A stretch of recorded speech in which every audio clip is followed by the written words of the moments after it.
सभी को नमस्कार, गुड मॉर्निंग्स। आज के मॉर्निंग के वोकैबुलरी लर्निंग सेशन में आप सभी का स्वागत है। तो आज हमने एक हिंदुस्तान टाइम्स से एक लेख से कुछ शब्द लिए हैं, कुछ फ्रेजेज लिए हैं, कुछ इडियम्स लिए हैं और उनका अध्ययन करेंगे और सीखेंगे। तो आइए सेशन की शुरुआत करते हैं। पहला हमने लिया है drag your feet. Drag your feet है do something slowly or not start it because you don't want to do it. किसी काम को धीरे धीरे करना या उसकी शुरुआत नहीं करना क्योंकि आप उसे शुरुआत नहीं करना चाहते हैं, तो उसको बोलते हैं drag your feet. He knows he should see a doctor. एक उदाहरण लिया गया है कि he knows he should see a doctor but he is dragging his feet. वो जानता है कि उसे डॉक्टर के पास जाना चाहिए, डॉक्टर से मिलना चाहिए, लेकिन ही इज़ ड्रैगिंग हिज फीट। वो जानबूझ करके स्लो या देरी कर रहा है, उसमें वो करना नहीं चाहता, डॉक्टर के पास जाना नहीं चाहता है। तो उदाहरण से होता है फुट ड्रैगिंग। एक अगला शब्द हमारे सामने है, अगला है नाउन है ये foot dragging. Failure to do something quickly because you don't want to do it. किसी काम को जल्दी या त्वरित रूप से करने में असफल होना क्योंकि आप उसे करना नहीं चाहते हैं। तो दोनों समान रूप से ड्रैग योर फीट या फुट ड्रैगिंग नाउन है। जल्दी से कुछ करने में विफलता क्योंकि आप इसे नहीं करना चाहते हैं। Bureaucrats criticise for foot dragging on important issues. महत्वपूर्ण मुद्दों पर फुट ड्रैगिंग के लिए ब्यूरोक्रेट्स का क्रिटिसाइज किया जाता है। ये इसका अर्थ हुआ। तो आप फुट ड्रैगिंग और ड्रैग योर फीट का अर्थ समझ गए होंगे। तो इसके लिए after foot dragging for month several states, एक उसी पेपर से एक हमने ये उदाहरण लिया था।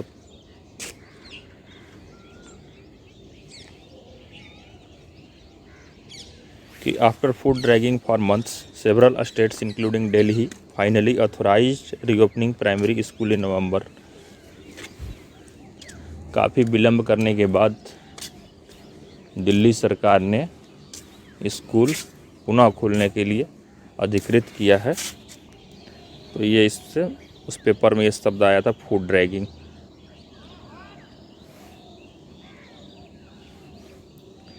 अब समझ गए होंगे फुट ड्रैगिंग का। अभी अगला शब्द हमारे सामने है कंसीवेबल।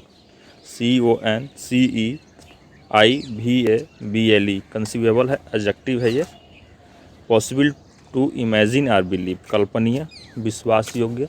इसका अर्थ होता है हिंदी में I made every conceivable effort. एक सेंटेंस का उदाहरण है हमारे सामने कि I made every conceivable effort to succeed. मैं सफल होने के लिए हर संभव प्रयास किया। विश्वसनीय, योग्य जो भी है, मैंने सफल होने के लिए प्रयास किया। अब इसका हम साइनों पढ़ लेते हैं। साइनों में आता है imaginable, possible, plausible, tenable, credible, believable, thinkable, feasible, creditable, admissible, understandable, comprehensible, mortal, ये इत्यादि आगे साइनो हो गया। इसका समानार्थी शब्द हो गए कंसीवेबल का, इसका अर्थ होता है कल्पनीय और विश्वास योग्य। एडजेक्टिव आगे देखते हैं।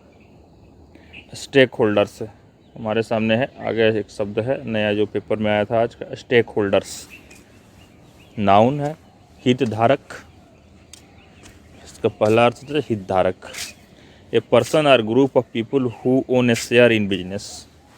किसी व्यापार में जो शेयर, इनका शेयर है, स्टेक होल्डर से। यदि किसी बिजनेस, कोई बिजनेस है और उसमें मेरा शेयर है तो मैं उसका स्टेक होल्डर्स हूँ, उसमें मेरा शेयर है, हिस्सा है। तो ये उसका अर्थ हो गया हितधारक। ए पर्सन सच एज, दूसरे अर्थ में एक और हमने लिया है, a person such an employee, customer or citizen who is involve in with an organisation, society, etc and therefore has responsibility toward it and an interest in its success। एक व्यक्ति जैसे कर्मचारी, ग्राहक या नागरिक जो किसी संगठन, समाज आदि से जुड़े हों और इसलिए इसके प्रति जिम्मेदारियां हैं और इसकी सफलता में रुचि है, तो उसको भी स्टेक होल्डर्स बोलते हैं। All stakeholders are informed about the latest progress. किसी संस्था के बारे में बोलेंगे कि ऑल जो स्टेक होल्डर्स हैं, जो हितधारक हैं इस चीज़ के, उनको इन्फॉर्म किया जाता है। All stakeholders are informed about the new policy matters, new policy etcetera, ये सब उदाहरण हो सकते हैं स्टेक होल्डर्स के।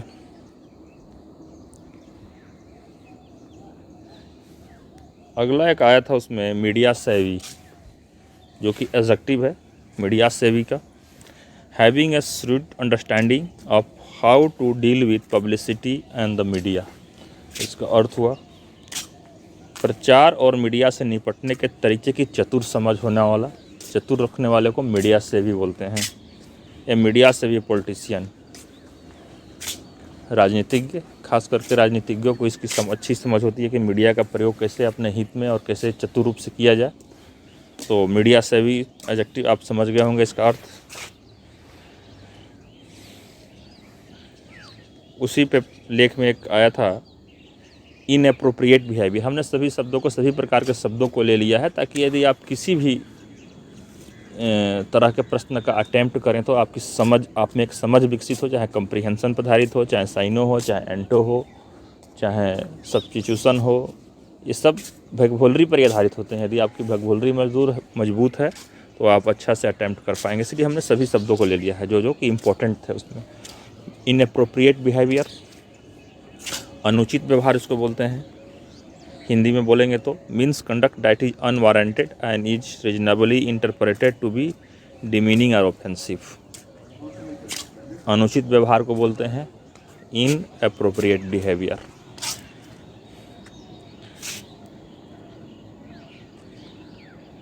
अगला हमारे सामने है डिजिटल डिवाइड। अगला शब्द हमारे सामने आ रहा है, ये है नाउन है। The gulf between those who have ready access to computers and the internet and those who don't. उन लोगों के बीच की खाई, दूरी, जिनके पास कंप्यूटर और इंटरनेट तक पहुंच है और जिनके पास नहीं है, तो उसको बोलते हैं डिजिटल डिवाइड। नाउन के रूप में उन लोगों के, there is a digital divide between rich and poor in terms of computer use.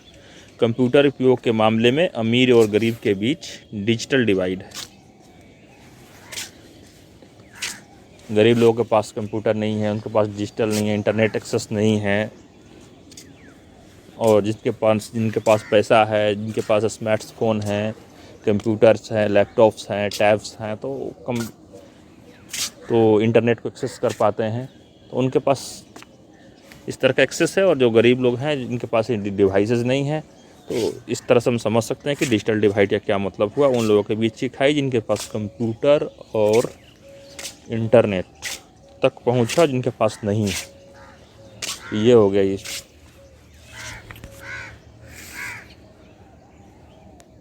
अगला शब्द हमने लिया है एक्साइटमेंट। एक्साइटमेंट है नाउन, नाउन है ये। The state of being excited specially because something interesting is happening और विल हैपन। उत्तेजना, उत्साहमयी, प्रसन्नता, इसका अर्थ हुआ एक्साइटमेंट का। There was a great excitement as the winners name was announced. Winner name का, जब विजेते के नाम का जब अनाउंसमेंट हुआ, घोषणा हुई, तो वहाँ पर ग्रेट एक्साइटमेंट था, उत्तेजना था, उत्साह था, प्रसन्नता था। ये इसका अर्थ हुआ।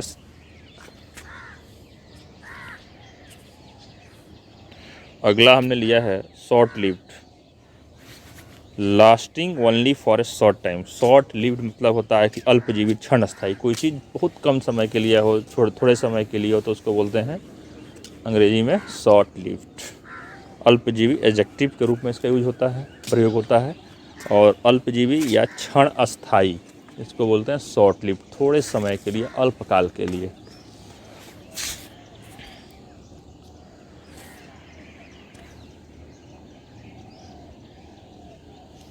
अगला हमारे शब्द है बेयरली।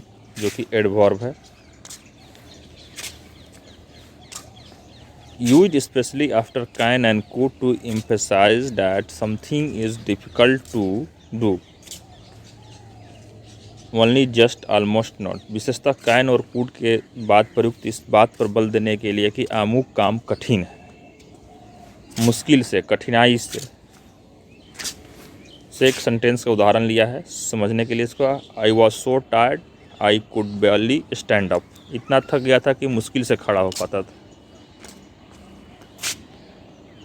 मुश्किल से, यहाँ पर बेयरली जो लगा है, तो बेयरली का आप समझ गए होंगे आप लोग, एडवर्ब के रूप में इसका। अभी अगला शब्द हम लोगों के सामने है बाउट, जो कि नाउन है। ए short period of great activity, उत्कट क्रियाशीलता और छोटा दौर, क्रियाशीलता का छोटा दौर। कोई भी एक short period of great activity, उत्कट क्रियाशीलता का छोटा दौर होता है। ए बाउट ऑफ हार्ड वर्क, क्रियाशीलता, हम किसी काम को कर रहे हैं बहुत एक्टिव, तो थोड़े समय के लिए, तो बाउट हो गया। ए पीरियड ऑफ इलनेस, बीमारी का दौर, बाउट हो गया। I am just recovering from A bout of flu. ये दो उदाहरण थे। तो बाउट का उत्कट क्रियाशीलता का छोटा दौर, और दूसरे अर्थ में इसका ए पीरियड ऑफ इलनेस, बीमारी का दौर में इसका प्रयोग होता है, और यह है नाउन। तो इसका हम लोग अर्थ समझ गए। आगे हम लोग के सामने है dust off something, phrasal verb with dust verb. Dust off something, आइए वर्ब के रूप में इसका प्रयोग हुआ है। To prepare something for use after it has not been use for a long time, कोई चीज़ या कोई वस्तु जो बहुत दिन से प्रयोग में नहीं है और फिर उसको पुनः उसको तैयार करना प्रयोग में लाने के लिए, तो उसके लिए अंग्रेजी में एक फ्रेज में बोलते हैं dust off something. Dust of, winter is coming so dust of your skin, बोला कि विंटर आ रहा है तो अपने त्वचा को तैयार कर लें उसके अनुसार। टू प्रिपेयर समथिंग, उसी अनुसार। To prepare something for use, इस चीज़ को इस्तेमाल के लिए पुनः तैयार करना। It has not been used for a long time, जो कि बहुत दिन से इस्तेमाल नहीं किया गया है, तो इसमें है डस्ट अप। डस्ट अप लोग का अर्थ आप लोग समझ गए।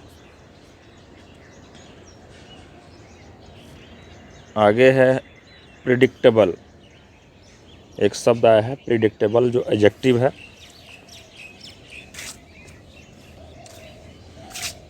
इसका अर्थ होता है that was or could be expected to happen, जिसका घटित होना प्रत्याशित है, पूर्वानुमेय और उम्मीद के मुताबिक।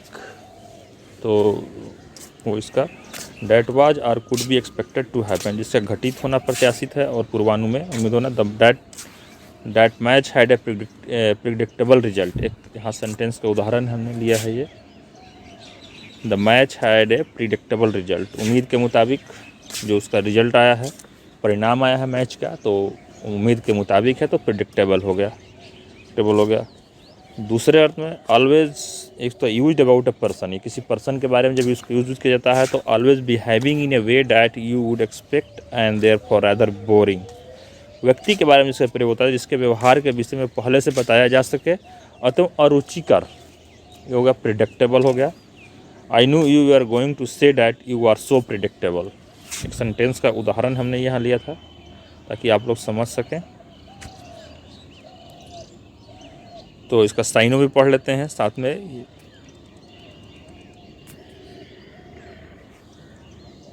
साइनो में है inevitable, in the cards, foreseeable, to be expected, par for the course, unsurprising, anticipated, probable, likely, foreseen, formulaic, formularized, obvious। ये हो गया इसके साइनो, समानार्थी शब्द हो गया इसके। तो प्रिडिक्टेबल आप समझ गए होंगे इसका अर्थ। तो आगे बढ़ते हैं। रिगार्डलेस है हमारे सामने एक हालांकि आसान शब्द है, लेकिन हमने इसको लिया है कि इसको अच्छी तरह से आप समझ लेंगे, कहीं आने से कन्फ्यूजन पैदा ना हो। तो रिगार्डलेस एडवर्ब के और एडजेक्टिव दोनों के रूप में यूज होता है। इसका एडजेक्टिव का अलग थोड़ा सा अर्थ निकलता है, और एडवर्ब भी है प्रीपोजिशन, और एडवर्ब प्रीपोजिशन में भी आता है और एडवर्ब में भी यूज होता है। Regardless paying no attention to something, to somebody something, treating problem and difficulties as important, किसी की परवाह न करते हुए, कठिनाइयों और समस्याओं को महत्वहीन या बेअसर मानते हुए, इसको बोलते हैं regardless. I suggested she should stop but she carried on regardless, मैं उससे सलाह दिया, सजेस्ट किया भाई कि यू शुड स्टॉप, तुम्हें रुक जाना चाहिए, लेकिन वो बढ़ता गया, चलता गया, जो भी है, कैरीड ऑन रिगार्डलेस, किसी की परवाह ना करते हुए,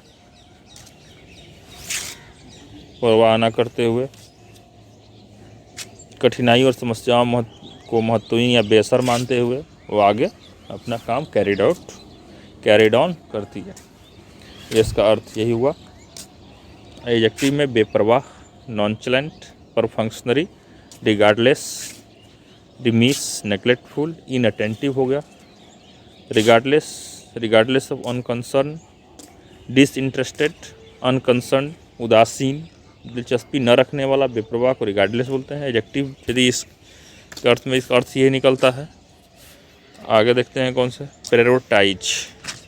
प्रायोरिटाइज हमारे सामने आया वर्ब के रूप में। To put task problem etc in order of importance so that you can deal with the most important first, महत्व की दृष्टि से करने योग्य कार्यों, समस्याओं आदि का क्रम तय करना, ताकि सबसे आवश्यक को पहले निपटाया जा सके। विभिन्न मुद्दों को प्राथमिकता क्रम में रखना, प्रायोरिटाइज हो गया वर्ब के रूप में यदि इसका यूज होता है। तो प्रायोरिटी सेट करते हैं ना, जैसे कि आप पढ़ाई कर रहे हैं, उसमें कौन सा चैप्टर पहले पढ़ना है, तो हमने प्राथमिकता बना दी कि पहले हम इस चैप्टर को पढ़ेंगे, फिर अगला चैप्टर को पढ़ेंगे, जो महत्व है परीक्षा की दृष्टि से, जो ज़रूरी है उसको पहले पढ़ेंगे। तो प्रायोरिटाइज करना हो गया ये। किसी बात को अन्य बातों से अधिक महत्वपूर्ण मानना। दूसरे अर्थ में यहाँ पर to treat something as being more important than other things, किसी बात को अन्य बात से अधिक महत्वपूर्ण मानना, प्रायोरिटाइज।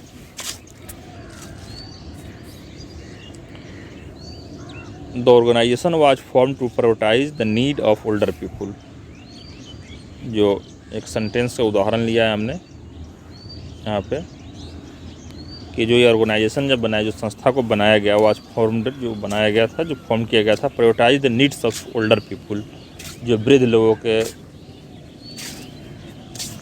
आवश्यकताओं को प्राथमिकता देने के लिए इसका फॉर्म किया गया था, इसको निर्माण किया गया था, बनाया गया था। इसका अर्थ ये निकलता है।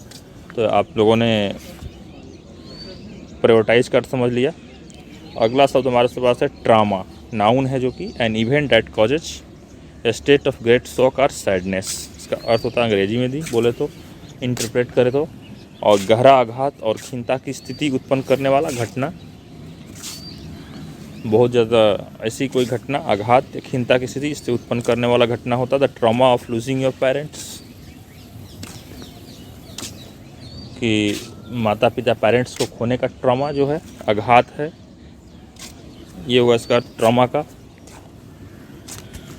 गहरा आघात और खिन्नता की स्थिति उत्पन्न करने वाली घटना बोलते हैं ट्रामा। तो ट्रामा का अर्थ आप लोग समझ गए, नाउन है। वैसे ये आगे बढ़ते हैं। कन्फ्रंट, अगला शब्द हमारे सामने है, कन्फ्रंट है। To think about or to make somebody think about something that is difficult और अनप्लेजेंट। कन्फ्रंट का अर्थ होता है किसी मुसीबत या अप्रिय स्थिति का सामना करना या सामना करवाना, के आमने सामने होना, मुकाबला करना, ये होगा कॉन्फ्रंट का अर्थ।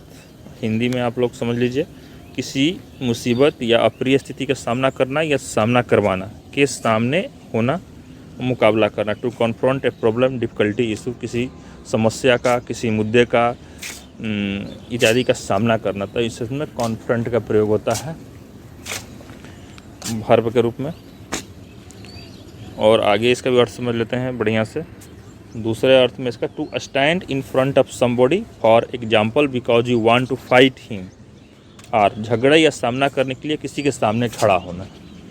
यदि आप किसी के लिए किसी से झगड़ा करने के लिए किसी के सामने कॉन्फ्रंट, तो ये इसमें भी कॉन्फ्रंट का यूज होता है। कॉन्फ्रंट का अर्थ निकलता है the unarmed demonstrators. The unarmed demonstrators एक उदाहरण लिया, the unarmed demonstrators were confronted by a row of soldiers. निहत्थे जो डेमोन्स्ट्रेटर थे, प्रदर्शनकारी थे, वो कन्फ्रंट किया। कन्फ्रंटेड मैंने आमना सामना हुआ किसके साथ में? रो ऑफ सोल्जर्स, सैनिकों के साथ में, सैनिकों की पंक्ति के साथ में। पंक्ति बहुत सारे जो सोल्जर्स हैं और उनके साथ आमना सामना, प्रदर्शनकारियों का आमना सामना हुआ। ये कन्फ्रंटेड यहाँ पर अर्थ निकलता है झगड़े या सामना करने, किसी के सामने खड़ा हो जाना। सामने खड़ा हो गया, कन्फ्रंट होना। तो ऑन कॉन्फ्रंट का आप लोग अर्थ समझ गए होंगे। तो आगे चलते हैं। आगे हमारे साथ शब्द है डिफिसिट है, नाउन है। The amount by which the money you receive is less than the money you have spent. यदि आप जितना खर्च किए हैं किसी चीज़ पर और उससे कम पैसा प्राप्त करते हैं तो ये नाउन है। पहले बता देता हूँ मैं आपको। तो उसको बोलते हैं डिफिसिट हो गया। वह किए गए पैसे से कम पैसे की प्राप्ति, घाटा, कमी, अभाव को डिफिसिट बोलते हैं। ट्रेड डिफिसिट व्यापार घाटा, फिस्कल डिफिसिट वित्तीय घाटा। ये हो गया शब्द का प्रयोग डिफिसिट, नाउन। वह किए गए पैसे से कम पैसे की प्राप्ति हो या घाटा, कमी, अभाव को डेफिसिट बोलते हैं। डेफिसिट, डेफिसिट, ये हो गया नाउन। अगला शब्द हम लोग के सामने है लैंडस्केप, जो कि नाउन। यहाँ पर जब इसका नाउन के रूप में प्रयोग होता है तो इसका अर्थ निकलता है everything you can see when you look across a large area of land. विस्तृत मैदान के पार दिखाई देने वाली वस्तुएं, दृश्यावली, दृश्य भूमि। An urban industrial landscape. Sentence का उदाहरण लिया, शहरी औद्योगिक परिदृश्य। इसका जो हिंदी में बोलें तो शहरी औद्योगिक परिदृश्य हो गया, N urban industrial landscape, noun के रूप में। और जब यदि इसका प्रयोग, एक उदाहरण भी पढ़ लेते हैं। उदाहरण तो हमने देख ही लिया है इसका। ए पिक्चर आर पेंटिंग ने दूसरे अर्थ में इसका प्रयोग होता है a picture or a painting that show a view of the countryside. This style of painting, ग्रामीण परिवेश को दिखाने वाला चित्र या पेंटिंग। इस प्रकार की पेंटिंग शैली, भूदृश्य चित्रण, ये लैंडस्केप का अर्थ हुआ। और जब यदि इसका अर्थ वर्ब के रूप में होता है तो to improve the appearance of an area of land by changing its design and planting trees, flower etc. किसी भू क्षेत्र की रूपरेखा को सुधारना, प्रायः उसकी आकृति बदलकर और तरह तरह की वनस्पतियाँ लगाकर भू क्षेत्र की शक्ल निखारना, दृश्य भूमि निर्माण करना। तो ये हो गया लैंडस्केप, इसका अर्थ होता है। जब वर्ब के रूप में इसका यूज हो तब ये अर्थ निकलता है। तो लैंडस्केप का आपने दोनों तरह से अर्थ समझ लिया। अब हम आगे बढ़ते हैं।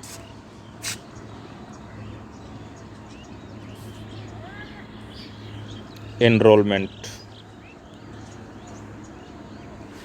तकरीबन ये हमेशा शब्द ये सुनने को मिलता रहता है और काफ़ी आम शब्द है, फिर भी हमने इसको लिया है। तो एनरोलमेंट है, ये नाउन है। स्कूल में भर्ती, क्लब की सदस्यता। Enrolment for the course will take place next time. इसका अर्थ होता है स्कूल में भर्ती, क्लब की सदस्यता हो, एनरोलमेंट, भर्ती। ए ड्रामेटिक चेंज आर इवेंट, एक उसमें आया था ड्रामेटिक चेंज ऑफ इवेंट। क्या होता है? जब dramatic change of event happen suddenly and is very noticeable and surprising, परिवर्तन या घटना अचानक होती है और बहुत ही ध्यान देने योग्य और आश्चर्यजनक होती है, तो बोलते हैं ड्रामेटिक चेंज ऑफ इवेंट। इसका प्रयोग होता है थोड़ा सा उसमें करने के लिए। Dramatic change happens suddenly and is very noticeable and surprising. परिवर्तन या घटना अचानक होती है और बहुत ही ध्यान देने योग्य और आश्चर्यजनक होती है, तो उसको बोलते हैं a dramatic change or event. Well off, well off का क्या अर्थ निकलता है?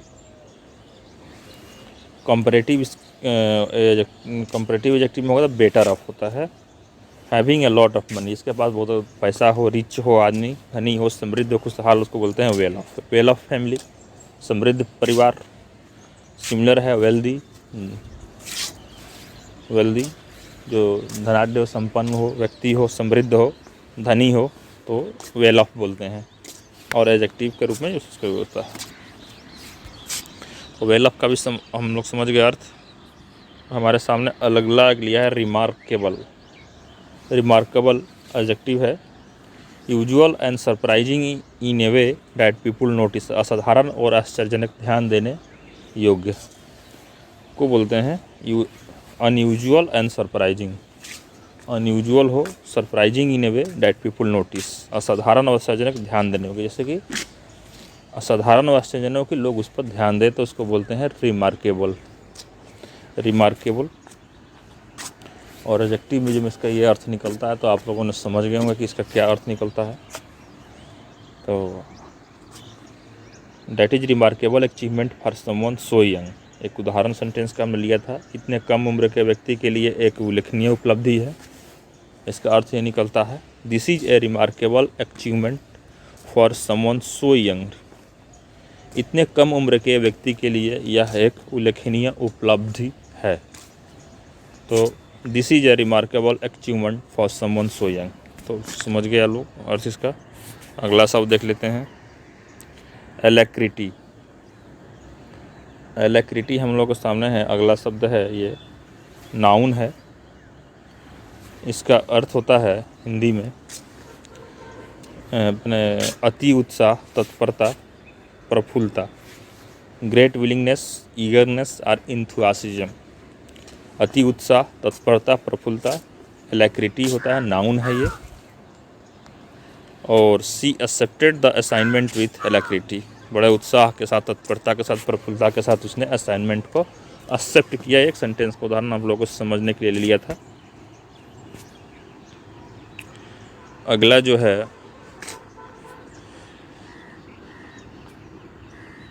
अगला शब्द हम लोग के सामने है स्लैश। अगला जो स्लैश है वर्ब है, ये पास्ट टेंस स्लैश होता है, पास्ट पार्टिसिपल स्लैश्ड होता है इसका। तो to make try to make a long cut in something with a violent movement,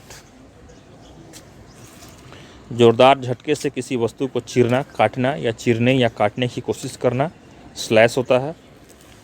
दूसरे अर्थ में to reduce an amount of money etc very much, किसी वस्तु से संबंधित धन की मात्रा या कीमत आदि में भारी कटौती करना।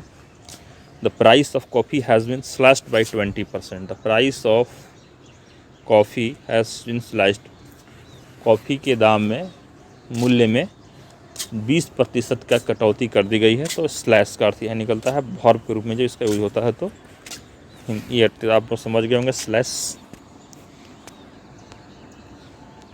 अगला शब्द देख लेते हैं, वेरिएशन होता है। वेरिएशन, वेरिएशन का क्या अर्थ होता है? इन ए चेंज, नाउन है ये। A change or difference in amount or level of something, किसी वस्तु की मात्रा या स्तर में परिवर्तन या भिन्नता, परिवर्तन या भिन्नता की मात्रा या स्तर। There was a lot of variation in the examination result, एक सेंटेंस का उदाहरण लिया है कि एग्जामिनेशन का जो रिजल्ट था, परीक्षा का जो परिणाम था, उसमें बहुत ही भिन्नता है, परिवर्तन है। ये हो गया variation. There was a lot of variation in the examination result, सही है, वेरिएशन बोलते हैं इसको। या दूसरा अर्थ में किसी वस्तु या उसी वर्ग की अन्य वस्तु में अंशतः भिन्न रूप में इसका प्रयोग होता है। A thing that is slightly different from another thing in the same general group, किसी वस्तु या उसी वर्ग की अन्य वस्तु में अंशतः भिन्न रूप। All her films are just variation on a basic theme. जो उसका बेसिक थीम पर है, जो उसको सभी जो फिल्में हैं जो, तो उसका बेसिक थीम तो एक ही है, लेकिन थोड़ा सा वेरिएशन है उसमें, अंशतः उसमें भिन्न रूप है। थीम तो उनका एक ही है। बेसिक थीम जो है, बेसिक थीम में थोड़ा सा वेरिएशन पर उसकी फिल्म है, तो इसका अर्थ निकलता है। अभी हम लोगों ने पढ़ लिया। अभी आगे एक शब्द है हमारे सामने, फ्लक्चुएशन। नाउन है, उतार चढ़ाव, घट बढ़ को बोलते हैं फ्लक्चुएशन। किसी चीज़ में उतार चढ़ाव तो फ्लक्चुएट होता है। Fluctuating electricity, fluctuation electricity light, electricity current हो गया, इलेक्ट्रिसिटी करंट पे फ्लक्चुएशन हो रहा हो, उसको बोलते हैं उतार चढ़ाव रहा हो। जो कम बेसी हो रहा हो तो फ्लक्चुएशंस हो गया। प्राइस में फ्लक्चुएशन होता है, कम बेसी दाम घटता है बढ़ता है, प्राइस फ्लक्चुएशन। ये सब समझने के लिए ये उदाहरण से हैं। हमारे सामने एक और लिया था ना, डबियस ऑनर एंड डबियस डिस्टिंक्शन, एक प्रयोग था उस लेख में प्रयोग हुआ था। तो इसका अर्थ होता है टू डिस्क्राइब समथिंग बैड और undesirable as it were an honour of achievement. इसका अर्थ निकलता है dubious honour and dubious distinction. इसको भी पढ़ लीजिएगा और याद कर लीजिएगा, भी क्योंकि बहुत पेपर में प्रयोग होता रहता है। टू डिस्क्राइब समथिंग बैड और undesirable as if it were an honour और अचीवमेंट। इंड्यूस अगला शब्द हमारे सामने है, जो वर्ब के रूप में past tense induced, past participle induced होता है इसका। टू मेक और persuade somebody to do something, किसी से कुछ काम करवाना या उसके लिए मनाना, राजी करना, इंड्यूस होता है। Nothing could induce him to change his mind. उसका है जो उसके माइंड जो है दिमाग परिवर्तन में और जो चेंज हिज माइंड करने में कुछ भी काम नहीं कर रहा है। Nothing could induce him to change his mind. उसका किसी वस्तु, दूसरे में टू काज और प्रोड्यूस, किसी वस्तु या स्थिति या कारण बनाना या उससे उत्पन्न करना, उत्प्रेरण करना। ड्रग डैट इंड्यूस स्लीप, यानी कि ऐसा ड्रग्स जो है जो इंड्यूस स्लीप करती है, नींद, इसमें इंड्यूस का प्रयोग है। उदाहरण है किसी वस्तु या स्थिति का कारण बनना या उसे उत्पन्न करना, उत्प्रेरण करना, उसे इंड्यूस करते हैं। इंड्यूस अंग्रेजी में शब्द है। तो इंड्यूस का अर्थ आप लोग हिंदी में समझ गए होंगे, किसी से कुछ काम करवाना या उसके लिए मनाना, राजी करना। उदाहरण भी हमने इसमें लिया था, nothing could induce him to change his mind. तो इंड्यूस का आप लोग अर्थ समझ गए। अब आगे हमने एक शब्द और है, इनोवेट। बहुत ही आम शब्द है innovate. To create new things, ideas और वेज ऑफ डूइंग समथिंग, नई वस्तुओं, विचारों या विधियों की रचना करना, नव परिवर्तन करना और नव परिवर्तन लाना को बोलते हैं innovate. Innovative ideas, innovative way of learnings. आप लोगों ने कई उदाहरण और रोज़मर्रा की ज़िंदगी में भी प्रयोग होते हैं शब्द बहुत आम रूप से, तो आप लोग समझते हैं। तो इनोवेट का क्या होता है, वर्ब जब के रूप में प्रयोग, इसका अर्थ निकलता है to create new things, ideas और वे ऑफ डूइंग समथिंग, नई वस्तुओं, विचारों या विधियों की रचना करना, नव परिवर्तन करना और नव परिवर्तन लाना। ये हो गया।